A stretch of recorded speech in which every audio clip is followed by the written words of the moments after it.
পানি বাড়ার সাথে সাথে কুষ্টিয়ার পদ্মা নদীতে দেখা দিয়েছে তীব্র ভাঙন। পদ্মার আগ্রাসী রূপে প্রতিনিয়তই বিলীন হচ্ছে শত শত বিঘা ফসলি জমি।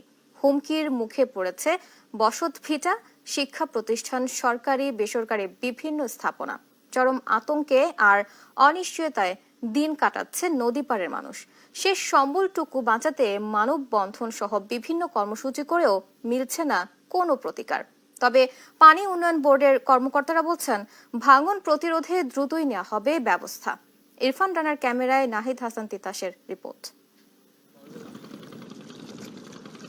গত এক সপ্তাহ ধরে পানি বাড়ার সাথে সাথে কুষ্টিয়ার ভেড়ামারা উপজেলার বাহিরচর ইউনিয়নের ৬ কিলোমিটার এলাকায় পদ্মা নদীতে দেখা দিয়েছে তীব্র ভাঙন। প্রতিনিয়তই নদীগর্ভে বিলীন হচ্ছে শত শত বিঘা ফসলি জমি। হুমকির মুখে পড়েছে বসতভিটা, শিক্ষা প্রতিষ্ঠান সহ সরকারি বেসরকারি বিভিন্ন স্থাপনা। শেষ সম্বলটুকু হারানোর ভয়ে চরম আতঙ্ক আর অনিশ্চয়তায় দিন কাটাচ্ছে নদীপাড়ের মানুষ। মাঠা জমি জায়গা তো সবই ভাঙি চলে গিয়েছে। এখন যেটুক আছে বাড়ির আছে, ওই বাড়িটুকুতে তখন ভাঙি চলে যায়।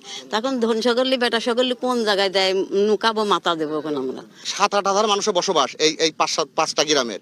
এই গ্রামের মানুষ যদি আপাতত এই আগামী 7 দিনের ভিতরে জিও ব্যাগ দিয়ে এই ভাঙন প্রতিরোধ করতে হবে। আমি সপ্তাহ চলে গেছে, শুধু বসত বাড়িটুকু আছে, এটুকু বাঁচানোর জন্য আমরা মানববন্ধনে এখানে দাঁড়াইছি। কৃষি প্রধান এ অঞ্চলের অধিকাংশ ফসলি জমি বিলীন হয়েছে নদীগর্ভে। ভিটে বাড়িও পড়েছে পদ্মার আগ্রাসনের মুখে। শেষ সম্বলটুকু বাঁচাতে মানববন্ধন সহ বিভিন্ন কর্মসূচি করেও মিলছে না কোনো প্রতিকার। তাই নদী ভাঙন রোধে সরকারের কাছে দ্রুত ব্যবস্থা নেওয়ার দাবি তাদের।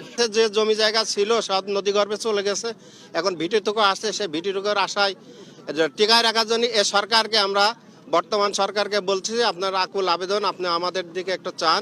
আমাদের আবাদি জমি তো সব ভেঙে গেছে, এখন শুধু বাড়িটুকু আছে। তো যদি এক সপ্তাহের ভিতরে যদি এই বাধার ব্যবস্থা না করে, জিও ব্যাগ যদি না দেয়, ইউনো মহোদয় ছাড়া তো আমাদের আর কোনো উপায় নাই। পানি উন্নয়ন বোর্ডের কর্মকর্তারা বলছেন, ইতিমধ্যেই ভাঙন কবলিত এলাকা পরিদর্শন করে ঊর্ধ্বতন কর্তৃপক্ষকে অবহিত করেছেন তারা। অনুমতি পেলেই শুরু হবে কাজ।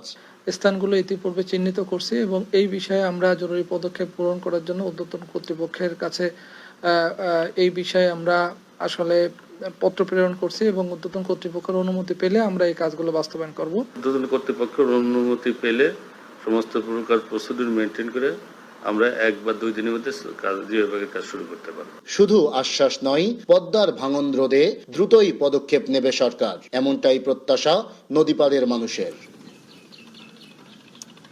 নাহিদ হাসান তিতাস, দেশ টিভি, কুষ্টিয়া।